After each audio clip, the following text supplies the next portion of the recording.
ফজরের বরকত যদি আপনি পেয়ে যান, চোখের জ্যোতি নষ্ট হবে না।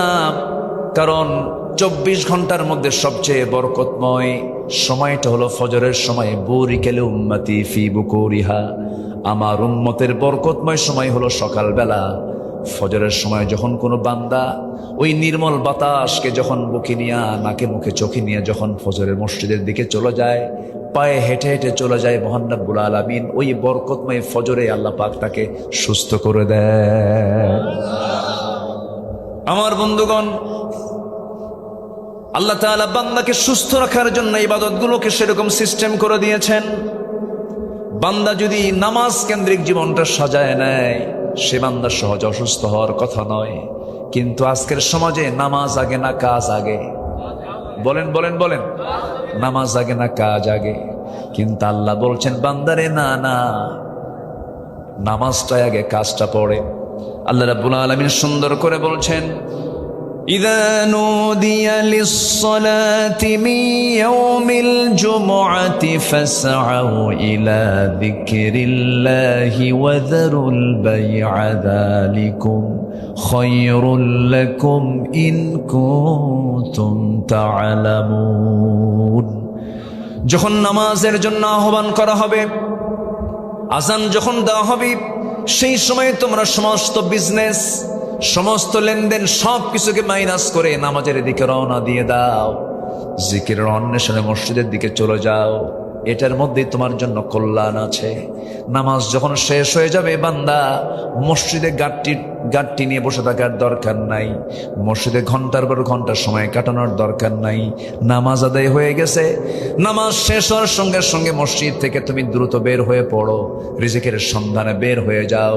যে রিজিকটা তুমি তালাশ করবে, সেই রিজিকের মধ্যে আমি আল্লাহ তাআলা অগণিত নিয়ামত দিয়ে ধন্য করে দেব। জোরে বলে সুবহানাল্লাহ। নামাজ দিয়ে, নামাজকে বাস্তবায়ন করার পর যা করব সব আমার ইবাদত বলে গণ্য হয়ে যাবে। নামাজ আগে। বুকটা ফেটে যায় জানেন। মসজিদ অনেক, এখন লক্ষ লক্ষ মসজিদ। দাদার আমলে দেখেছি, আমার দাদাকে 2-3 গ্রাম মিলে একটা মসজিদে তিনি ইমাম ছিলেন, নামাজ পড়িয়েছেন। এখন আমার চোখে আমি দেখি, আমার গ্রাম, আমার পাড়া, এদিক সেদিক দেখি মুসল্লির চাইতে মসজিদই বেশি। আমি কি ভুল বলতেছি? দাদার আমলের কম মসজিদ ছিল, অল্প মসজিদ ছিল, কিন্তু মুসল্লি বেশি ছিল। আর এখন ঘন ঘন মসজিদ, ফজরে কোনো মুসল্লি নেই। মসজিদ কান্দে, মসজিদ মানে মুসল্লির জন্য হাহাকার করে। মসজিদটা ভরার মুসল্লি খুঁজে পাওয়া যায় না, অথচ মানুষ সবচাইতে বেশি সময় অবস্থান করে হলো ফজরের সময় বাড়িতে। ঠিক কিনা বলেন? সবচেয়ে বেশি সময় থাকে কোন সময় বলেন? ফজরে। জোহরে কাজ থাকে, আসরে কাজ থাকে, মাগরিবে কাজ থাকে, এর সাথে অনেক সময় আসা যায় না। কিন্তু ফজরে 100% গ্রামের মানুষ বাড়িতে চলে আসে, কিন্তু ফজরে সবচেয়ে মুসল্লি কম পাওয়া যায়। এটা কি নিরাপদ না বিপদের লক্ষণ? বলেন, নিরাপদ না বিপদের লক্ষণ? বিপদ। কেন এরকম ভূমিকম্প ঘন ঘন হয়? আযাব গজব কেন আসে? ভূমিকম্প কি কোনো রহমত? বলেন তো। অতিবৃষ্টি, অনাবৃষ্টি, খরা, এই যে বিভিন্ন কিছু আমরা দেখতে পাচ্ছি, এগুলোর মূল কারণ হলো আমাদের হাতের কামাই। আমরা প্রথম হক, যেটা আল্লাহর হক, 5 ওয়াক্ত নামাজ ফজর দিয়ে শুরু করব। এটা আমার আলোচনার প্রথম আহ্বান। সবাইকে রাজি আছেন? সবাইকে রাজি আছেন ভাই? আল্লাহ সবার হাতকে কবুল করুন। জোরে বলি আমিন। আরো জোরে আমিন। আমি এটা ওয়াদা করে যাচ্ছি,